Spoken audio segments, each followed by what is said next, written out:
The royal palace of Drakenheim gleamed under 3 suns, its crystalline spires reaching toward the stars. Inside the grand halls, Emperor Vralith sat on his throne with his head in his clawed hands. His wife, Empress Sierra, paced back and forth, her golden scales shimmering with frustration. 127, she said quietly. 127 caregivers in a single year. The Emperor looked up at the royal coordinator, a tall reptilian creature whose skin had turned an unfortunate shade of gray. Tell me what happened this time. The coordinator swallowed hard. The Kelvorian nanny, Your Majesty. Prince Zareth trapped her in a time bubble for 3 hours. She experienced the same 10 minutes over and over again. When we finally freed her, she was screaming the alphabet. Just the alphabet. Nothing else. Empress Sierra stopped pacing. Where is our son now? In his chambers, Your Majesty. He says he was bored and wanted to see if Kelvorians could learn through repetition. The Emperor stood, his massive form casting shadows across the marble floor. He is 6 years old. How does a 6-year-old child defeat trained professionals from 14 different worlds? The truth was simple and terrifying. Prince Zareth was brilliant, powerful, and completely unmanageable. He could shapeshift into any form he imagined. He could create illusions so real that experienced soldiers fled from them. He could manipulate gravity, bend light, and when truly angry, breathe actual fire.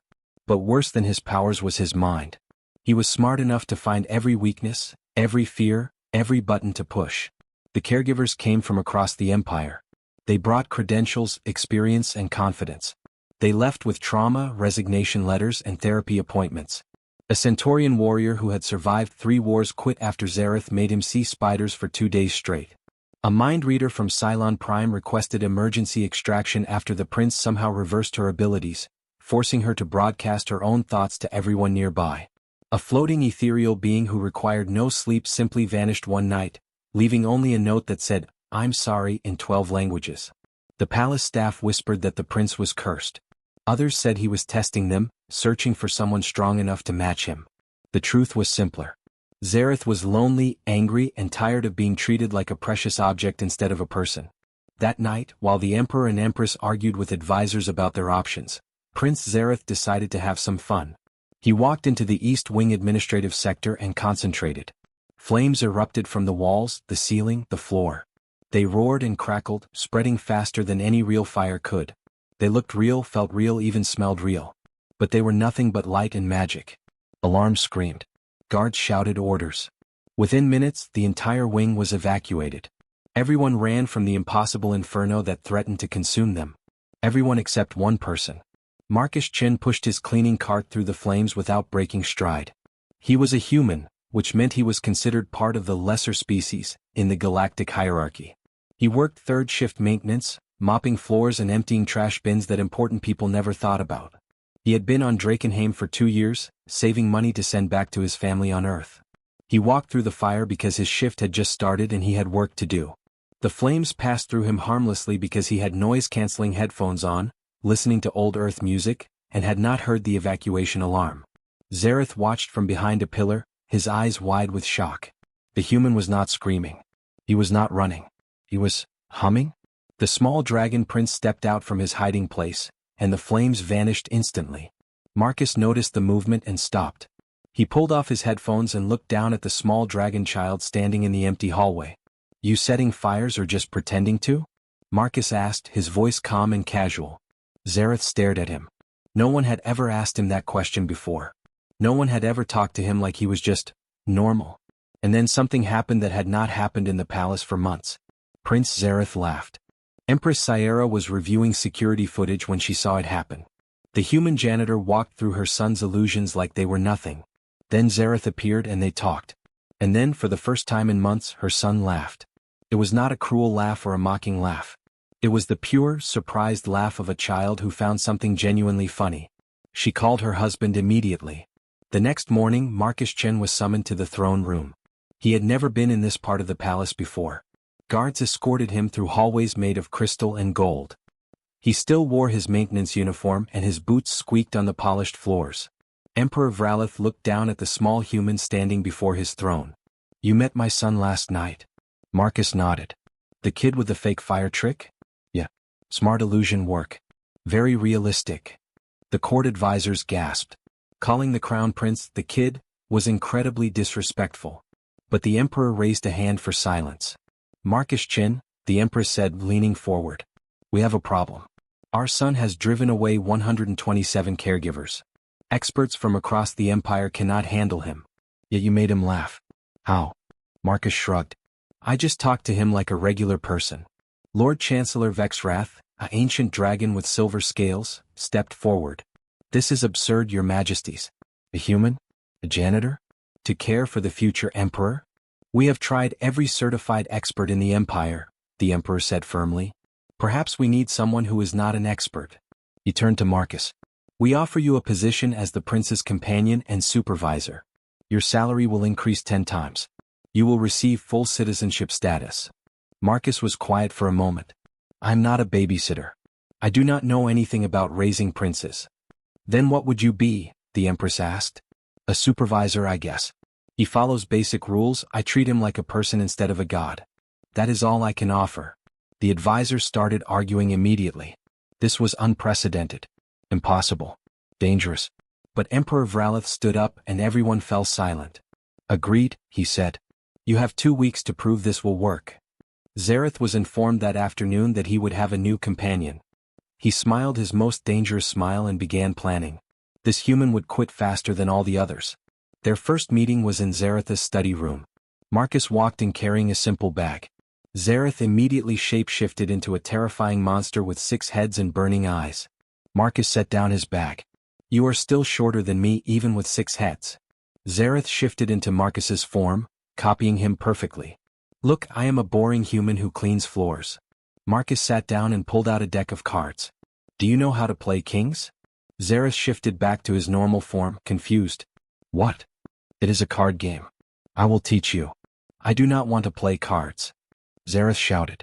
He created an illusion of the floor cracking open beneath Marcus's chair. Marcus looked down at the fake hole.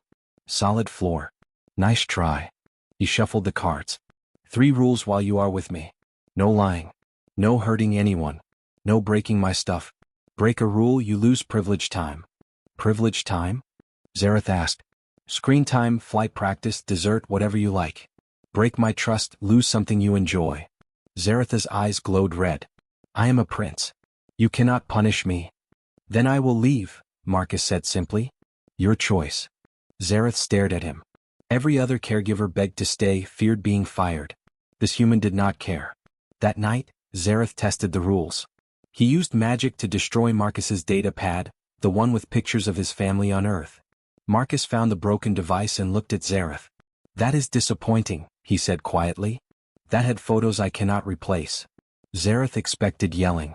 Punishment. Instead, Marcus just looked sad. Real sadness, not fear or anger. Guilt crashed over the young prince like a wave. I can fix it, Zareth stammered, trying to use magic. But technology and magic did not mix well. The pad was truly broken. Then you can buy me a new one with your allowance, Marcus said. And you can tell me why you broke it. Zareth's voice was small. I wanted you to leave like everyone else. Why? The prince looked at the floor. Because eventually you will anyway. Marcus sat down next to him. Not if you do not give me a reason to. 3 weeks passed and something strange happened in the palace. Prince Zareth stopped setting things on fire. He stopped trapping people in time loops. He even said please and thank you, which shocked the kitchen staff so much that they dropped an entire tray of pastries. Marcus discovered the truth one afternoon when Zareth was supposed to be practicing his diplomatic speeches. Instead, the young prince sat by the window looking miserable. What is wrong? Marcus asked. Zareth did not look at him. Ambassador Kelrin is coming tomorrow. My parents want me to recite the entire history of trade agreements between our worlds. 47 paragraphs. Perfectly. Can you do it? Yes. I memorized it in 20 minutes. Zareth's tail swished angrily. But I do not care about trade agreements. I want to learn about star navigation. Or ancient languages. Or how engines work. Marcus sat down next to him. Have you told your parents this? Zareth laughed bitterly. Every tutor reports everything to them. Every mistake. Every question they think is not princely enough. So I stopped asking questions and started making them leave instead. For the first time, Marcus understood. The terror of the palace was just a lonely kid who was tired of being judged. Come with me, Marcus said. He led Zareth through servant passages the prince never knew existed. They went downstairs, through tunnels, into the maintenance levels beneath the palace. Here the walls were plain metal instead of crystal. Workers in simple uniforms moved equipment and repaired systems. "Where are we?" Zareth whispered. "The real palace," Marcus said. "Where people actually keep this place running." They entered the main engineering bay. A Graxian mechanic looked up from a power converter and saw the prince. She started to bow, but Marcus shook his head. "Tara, this is Zareth. He wants to know how engines work. Can you show him?" Tara looked confused, then shrugged. "Sure, kid. Come look at this." For 2 hours, Zareth learned about energy conversion, coolant systems, and hyperspace motivators. Tara treated him like any curious student, correcting him when he was wrong and praising him when he understood. No one bowed. No one reported his questions. No one treated him like a fragile treasure. In the kitchen, Chef Morga taught him how to knead dough. In the gardens, old groundskeeper Ven explained soil chemistry. Zareth met people who had never been to the upper palace, people who earned respect through their work instead of their bloodline. When they returned to Zareth's chambers that evening, the prince was exhausted and happy. "They did not care I was a prince," he said, amazed. "They cared that you were respectful and interested," Marcus replied. "That matters more."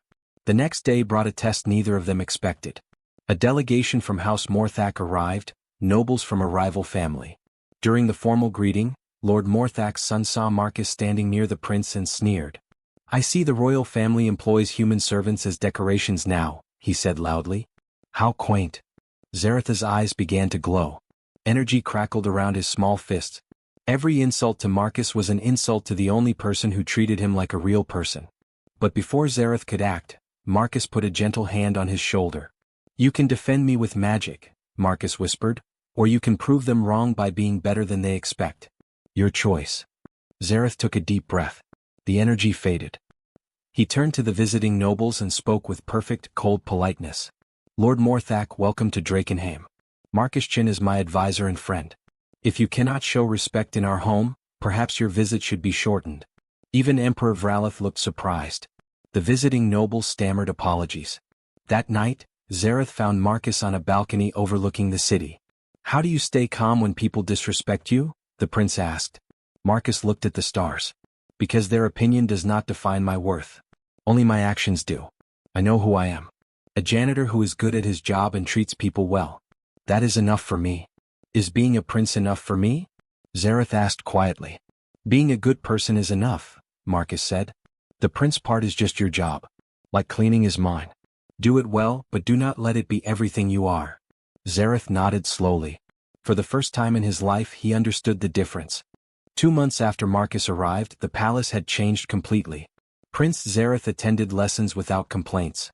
He helped younger children during public events. He even apologized to 3 former caregivers he had traumatized, offering them compensation from his personal funds. But not everyone was happy about this transformation.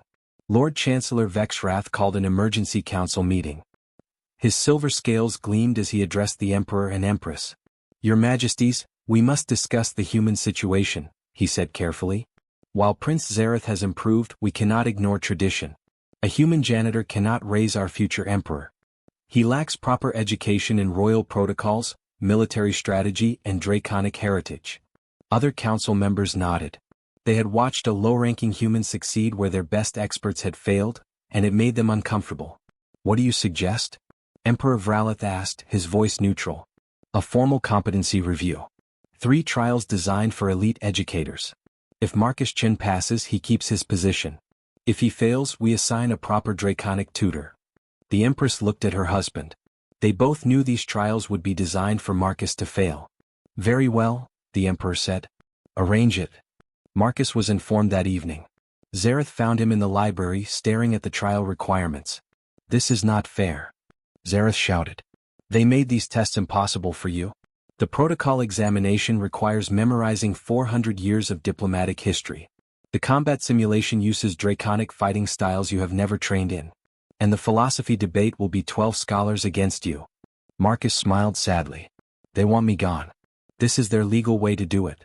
"I will stop them," Zareth said, his eyes glowing. "I will tell my father I refuse any other tutor." "No." "What?" "If I let you fight my battles, I am no better than those who underestimate both of us," Marcus said. But I could use a study partner. For the next week, Zareth taught Marcus everything he could. Draconic customs, palace history, formal greeting protocols. Marcus was a quick learner, but there was simply too much information. The day of the trials arrived.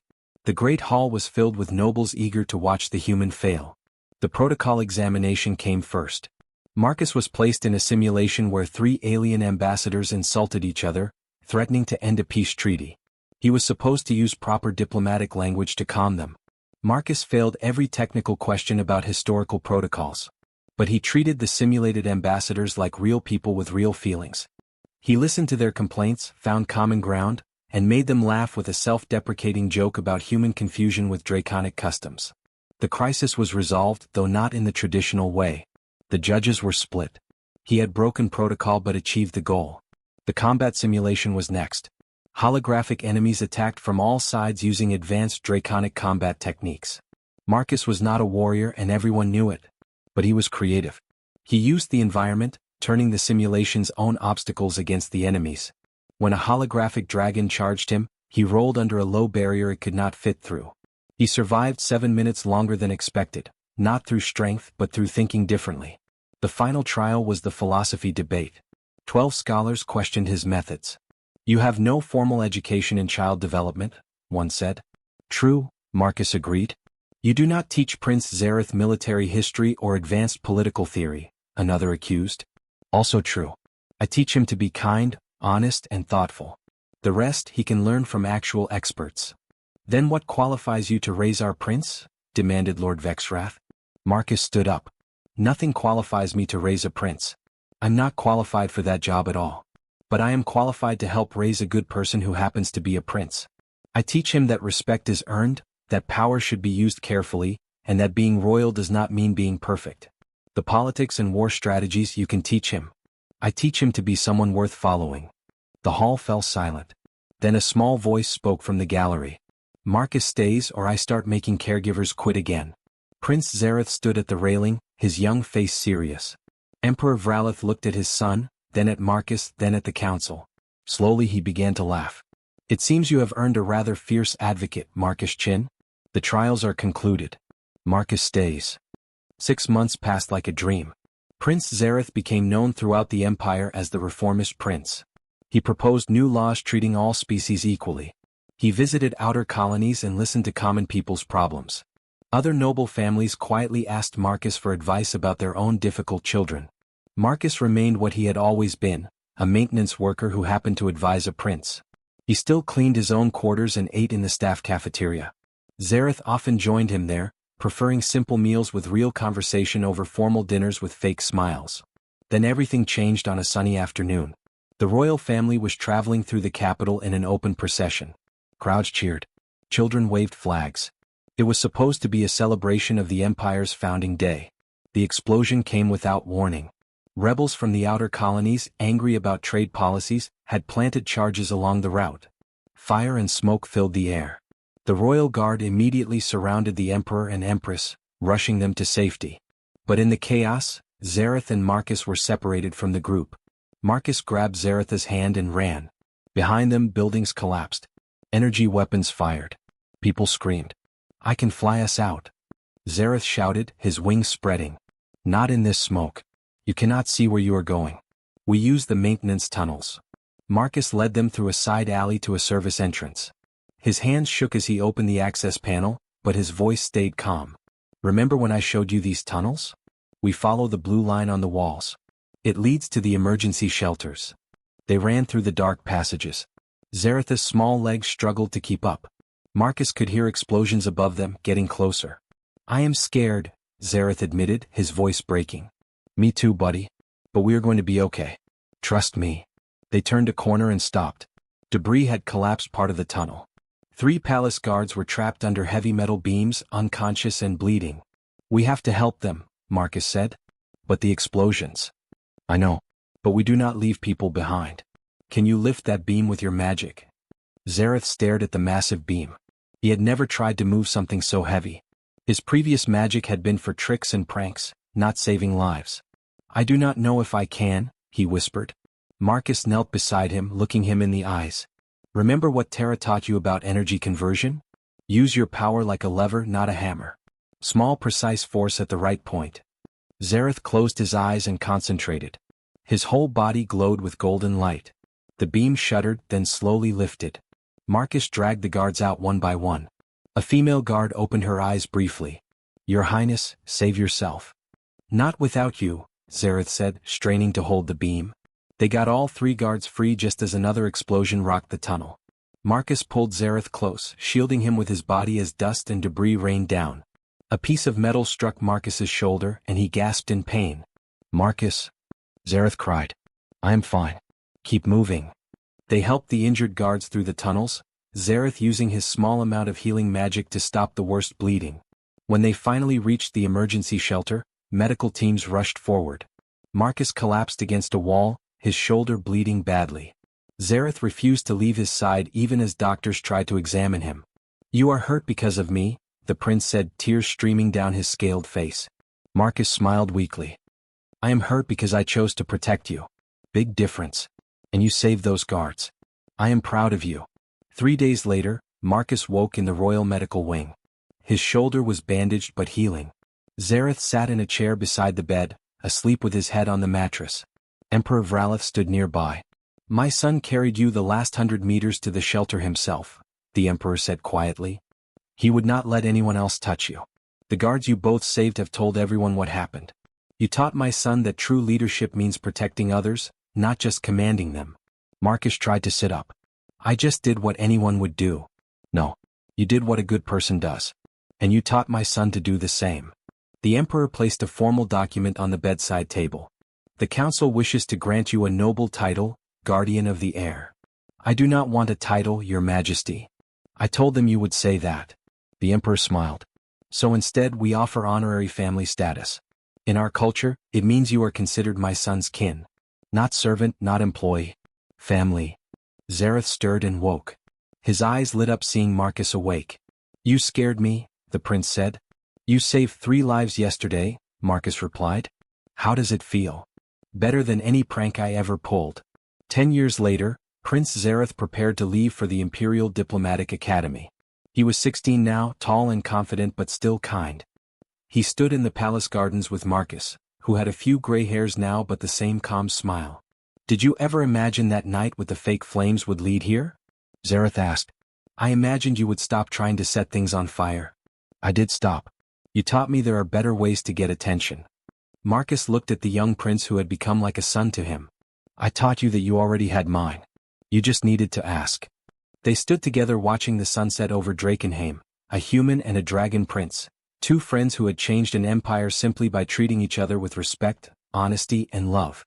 And somewhere in the palace, a new young noble was throwing tantrums and refusing to listen to tutors. Marcus sighed. I heard about Duke Zarvan's daughter. Zareth grinned. I already told them you might be able to help. I am getting too old for this. You said the same thing about me 10 years ago. Marcus laughed. Fair point. One more then. But she has to follow the rules. No lying, no hurting others, no breaking your stuff? Exactly. Because some lessons Marcus knew were worth repeating.